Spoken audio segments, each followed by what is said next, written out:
Il y a des rencontres qui changent le cours de notre vie sans qu'on s'en rende compte.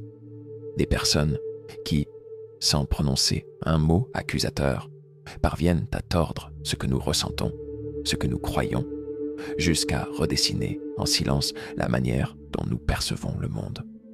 Ce sont ces individus qui, sans nécessairement vouloir nuire, transportent en eux un chaos qu'ils ne contrôlent pas. Et ce chaos, ils le projettent sur les autres comme un poison invisible. Carl Gustav Jung, dans ses travaux sur l'inconscient et l'ombre humaine, avait mis le doigt sur cette mécanique silencieuse qui transforme parfois nos proches en dévoreurs d'âme. Imagine-toi marcher dans une pièce obscure. Tu tends la main, mais tu ne touches rien. Pourtant, quelque chose est là, t'observant, te jugeant, t'enlaçant. Pas de cri, pas de menace frontale. C'est beaucoup plus subtil. Une remarque ambiguë, un silence chargé, un regard qui te fige sans raison apparente.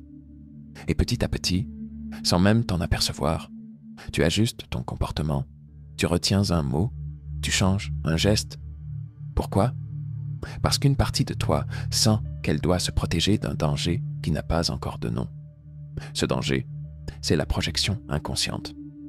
Jung décrivait cela comme une fonction naturelle de l'esprit humain.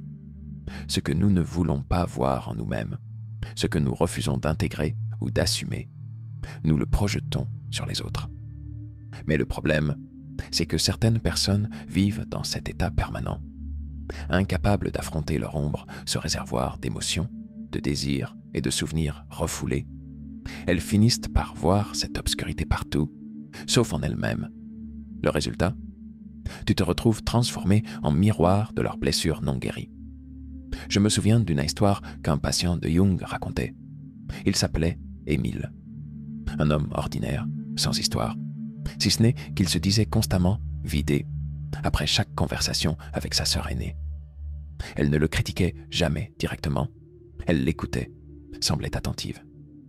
Mais au fil du temps, Émile se surprenait à remettre en question ses propres choix, à se demander s'il était égoïste, trop froid, insuffisamment attentif.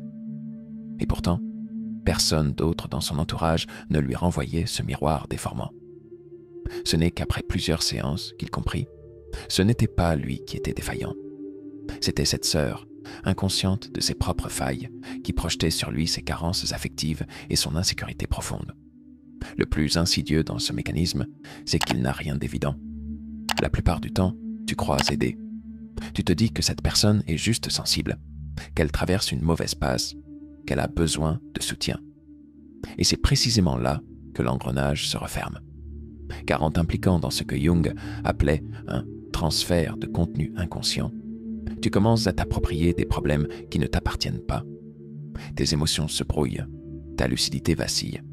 Tu te retrouves happé dans un champ de bataille psychique où chaque regard, chaque phrase, chaque silence devient une arme dirigée contre toi. Ce type de relation ne s'annonce jamais par une déclaration de guerre. Il s'infiltre. Il prend racine dans les interstices de l'affection, de la compassion, de cette envie de comprendre et de consoler. Et à force de vouloir être le sauveur, tu te transformes en otage. Jung l'avait bien anticipé. Ce que nous refusons de voir en nous-mêmes, nous finissons par le rencontrer sous les traits d'autrui. Et parfois, ce reflet est si bien déguisé qu'il devient indiscernable de la réalité. Ce qu'il y a de terrifiant, c'est que cette dynamique ne concerne pas que des inconnus ou des relations marginales. Elle se loge dans les familles, les couples, les amitiés anciennes. Dans ces liens où l'affect et la loyauté empêchent de voir clair. Tu peux passer des années à porter un poids qui n'est pas le tien, simplement parce qu'une personne a déposé sur toi le fardeau qu'elle n'ose pas porter. Le premier pas vers la libération, Jung le répétait inlassablement, c'est de reconnaître ce qui t'appartient et ce qui ne t'appartient pas.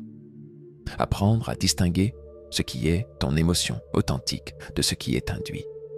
Observer, non pour juger, mais pour comprendre. Parce que la projection n'est pas un crime, c'est une tragédie psychologique qui s'alimente de l'ignorance.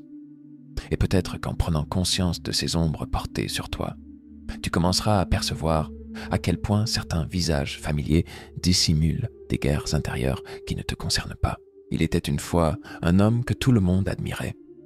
Son nom était Antoine. Dans son entourage, il passait pour l'incarnation parfaite de la sérénité. Toujours bienveillant, poli, courtois. Il savait exactement quoi dire, quand le dire et avec quelle intonation. On le voyait comme un modèle d'équilibre et de sagesse. Mais ceux qui vivaient vraiment à ses côtés pressentaient qu'il y avait quelque chose de profondément faux dans cette perfection. Antoine n'était pas un homme malveillant. Il ne cherchait pas à manipuler ou à détruire. Mais il portait un masque si bien fixé qu'il avait lui-même oublié le visage qu'il cachait en dessous.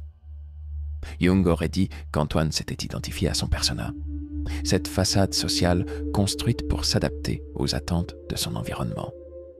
Dans ses ouvrages, Jung explique que nous portons tous des masques. Ils nous permettent de naviguer dans la société, de jouer des rôles, celui de l'ami, du parent, du collègue, de l'amant. Ces personnages nous offrent des repères, des cadres d'action. Le problème survient lorsque le masque devient un carcan, lorsque l'individu ne sait plus où s'arrête le rôle et où commence son être véritable.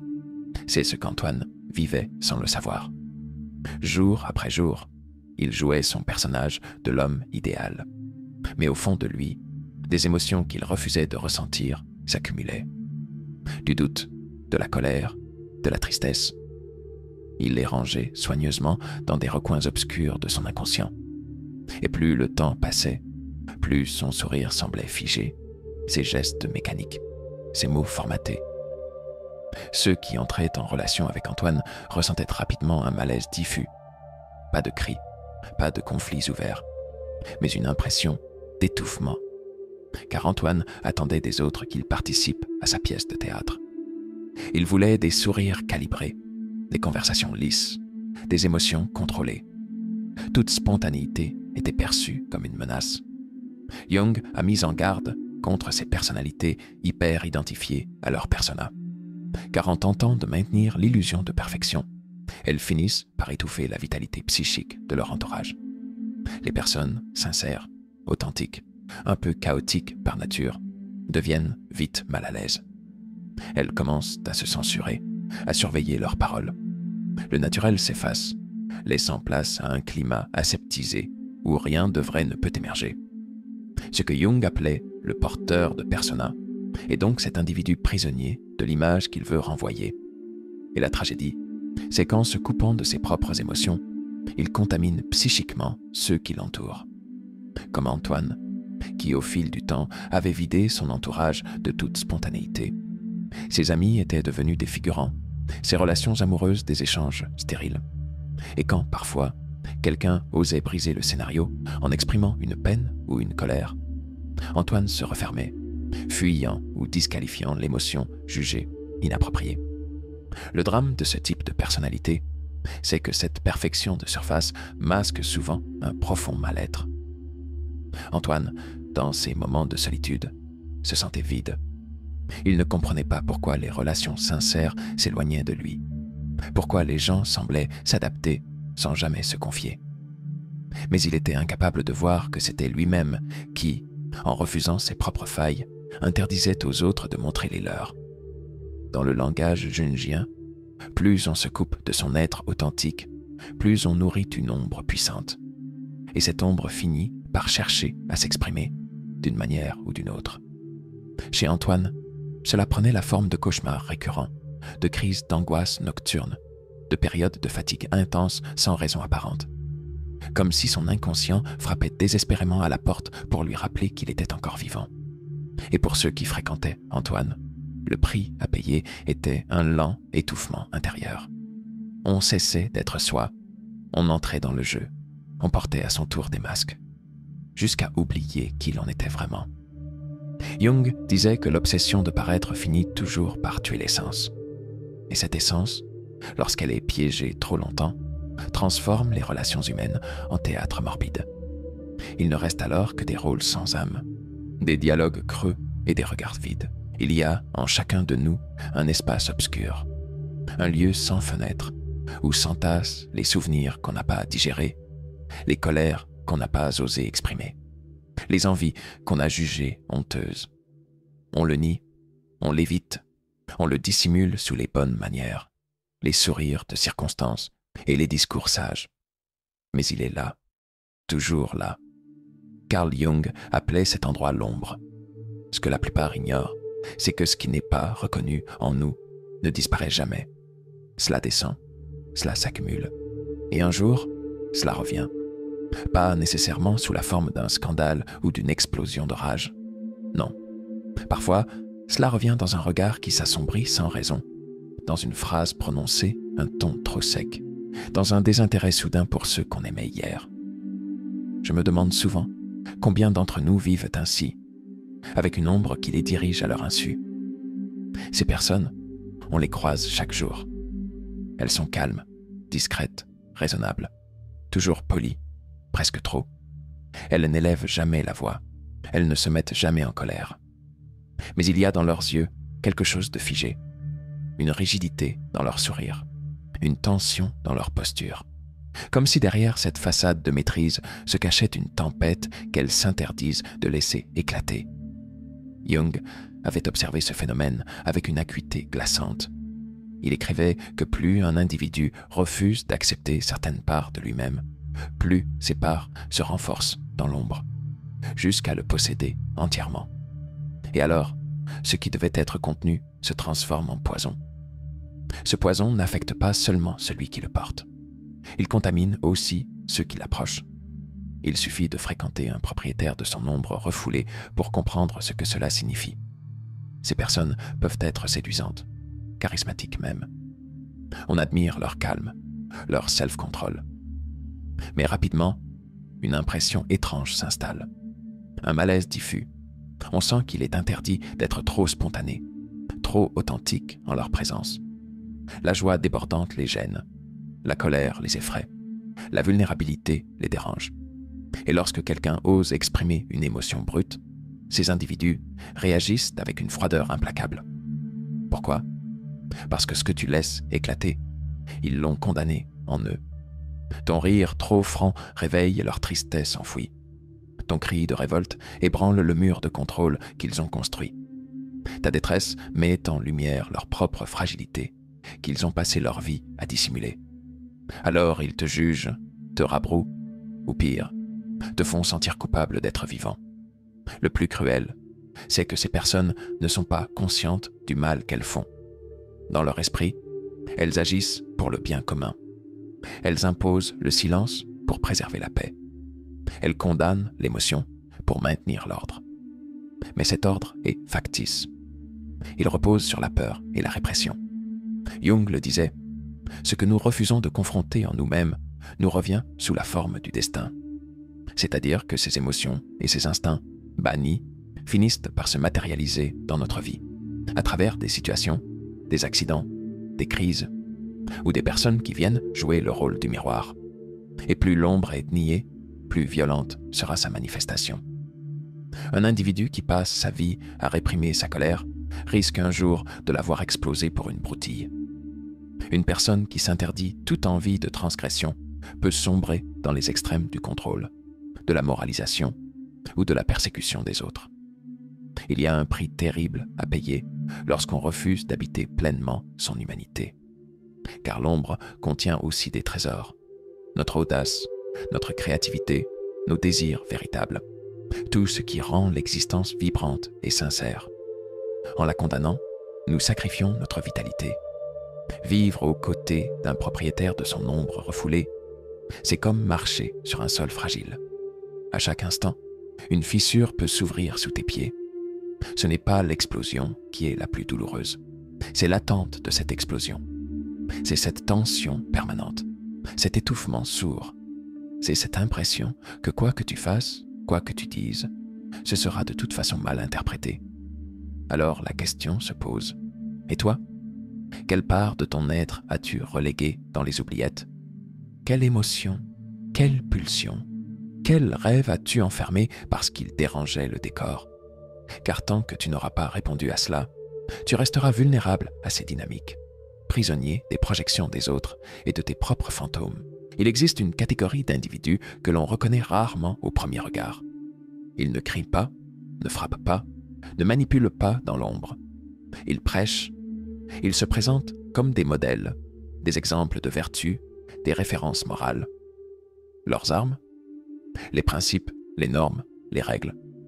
Le problème, c'est qu'ils les brandissent non pour élever l'autre, mais pour le dominer. Ce sont les contrôleurs moraux. Jung a souvent mis en garde contre ces profils. Non pas parce qu'ils sont conscients de leur toxicité, ce serait trop simple, mais précisément parce qu'ils sont persuadés d'agir pour le bien. Et c'est là où réside leur danger. Ils se perçoivent comme des justiciers psychiques, des garants de la bonne conduite, alors qu'ils ne sont que des censeurs projetant sur autrui ce qu'ils refusent de voir en eux-mêmes. Le mécanisme est d'une simplicité effrayante. Ce que je déteste en moi, je vais l'attaquer chez l'autre. Si je refoule mes désirs, je dénoncerai l'indécence des autres. Si je refuse mes pulsions de colère, je condamnerai ceux qui s'indignent. Si je m'interdis le doute, je mépriserai ceux qui hésitent. Ces individus ne sont pas des êtres moralement supérieurs. Ce sont des ombres masquées derrière un sermon. On les retrouve partout, dans la famille, au travail, dans les groupes sociaux. Ce sont ceux qui commencent leurs phrases par « Moi, à ta place, ce n'est pas correct de… Tu devrais avoir honte de… » Ils te rappellent à l'ordre, sous prétexte de t'aider à t'améliorer. Mais ce qu'ils cherchent réellement, c'est à maintenir leur illusion de supériorité. Parce que c'est ça, le fond du problème. La façade morale est un masque pour éviter de faire face à sa propre noirceur. Jung l'expliquait. Plus une personne réprime ce qu'elle est vraiment, plus elle a besoin de se fabriquer une image impeccable. Mais cette perfection de surface est un mensonge. Elle exige des victimes. Et ces victimes, ce sont ceux qui osent être authentiques. Si tu exprimes une émotion trop intense, on te qualifiera d'immature. Si tu prends une décision atypique, on te reprochera ton inconscience. Si tu refuses de te plier aux attentes, on te taxera d'égoïste. Le contrôleur moral vit dans un monde où les autres doivent incarner les parts qu'il se refuse à reconnaître en lui. Et chaque fois qu'il condamne l'autre, il se protège de lui-même. Ce qu'il y a de plus pervers, c'est que ce contrôle ne s'exerce pas toujours de manière frontale. Parfois, il prend la forme de la pitié déguisée. C'est triste que tu réagisses comme ça. Tu devrais vraiment te remettre en question. Derrière cette fausse bienveillance, il y a du mépris. Une tentative de t'humilier sans jamais lever la voix. Une domination morale plus toxique qu'une insulte. Jung disait qu'on ne peut pas atteindre l'individuation, cette intégration de soi véritable, tant qu'on vit sous le joug de ces figures moralisatrices. Parce qu'elles colonisent l'esprit, imposent des normes étouffantes et réduisent l'existence à un théâtre où chacun porte le masque qu'elles ont décidé. Et si tu refuses de jouer, tu deviens l'anomalie à abattre. Le plus cruel, c'est que ces contrôleurs moraux ne s'appliquent pas à eux-mêmes les règles qu'ils imposent. Leur inconscient déborde d'envies inavouables qu'ils projettent sur le dos des autres. Celui qui condamne l'orgueil est souvent rongé par son propre besoin de reconnaissance. Celle qui prêche l'humilité nourrit en secret une ambition dévorante. L'homme qui dénonce l'immoralité se débat avec des pulsions qu'il n'ose même pas nommer. La morale, dans leur bouche, devient une arme. Non pour construire, mais pour soumettre. Ils ne veulent pas ton bien, ils veulent ta docilité. Il faut un courage rare pour briser ce cercle. Oser dire non à l'injonction, refuser la culpabilité qu'ils tentent d'installer.